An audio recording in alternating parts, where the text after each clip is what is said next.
見上げれば青空、その向こうに行きたいの。焦がれれば焦がれるほど遠く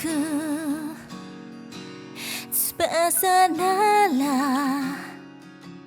あるのに、開き方忘れてしまった。風に乗る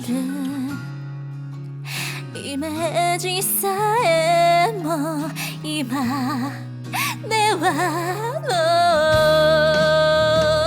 もうまだ一つひらりと落ちた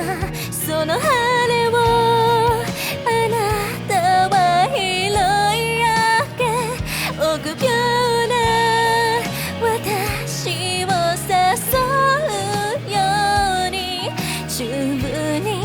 投げたんだ。ゆっくりとこの両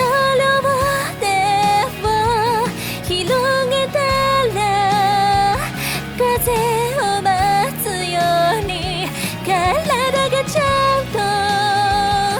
覚えているよとあなたが言うから、